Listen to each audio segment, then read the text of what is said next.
ভাবা যায় ময়দা দিয়ে এত সুন্দর মিষ্টি বানানো যায়।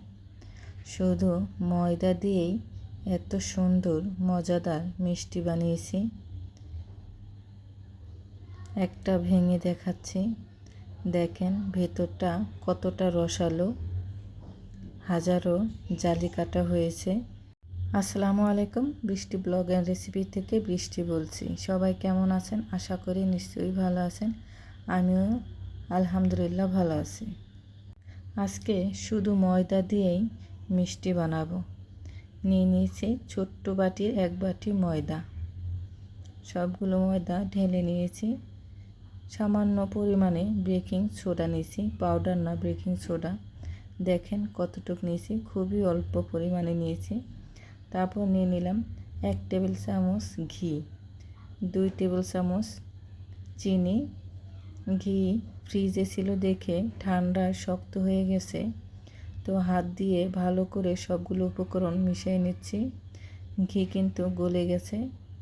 খুবই ভালো করে মিশিয়ে দেখেন, মোট করলে মোট হচ্ছে, আবার হাত দিয়ে ভাঙলে ঝরঝরে ভেঙে যাচ্ছে।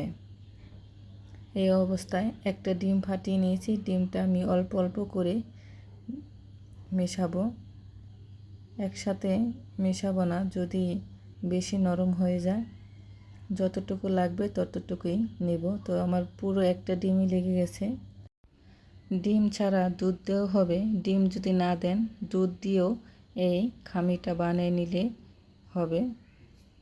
এই খামিটা বানিয়ে আমি আধা ঘন্টা রেস্টে রেখেছিলাম। এখন অনেকটাই শক্ত হয়ে গেছে। এখন আমি একটা একটা করে মিষ্টি বানিয়ে নেব। যার যার পছন্দ মতন মিষ্টি শেপ দিয়ে নেবেন। আমি ভালো করে গোল করে নিচ্ছি। তো একটু নরম হয়েছে, তো কোনো ব্যাপার না, মিষ্টিগুলো বানানো হয়ে গেছে।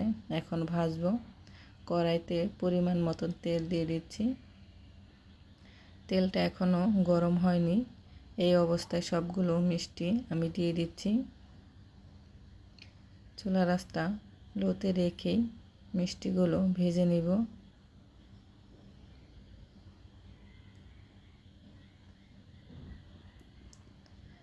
সবগুলো মিষ্টি ফুলে দেখেন কত বড় বড় হয়েছে। আর আমি আজকে মিষ্টি বেশি ভাজবো না, হালকা লাল লাল করে ভাজবো, হালকা লাল।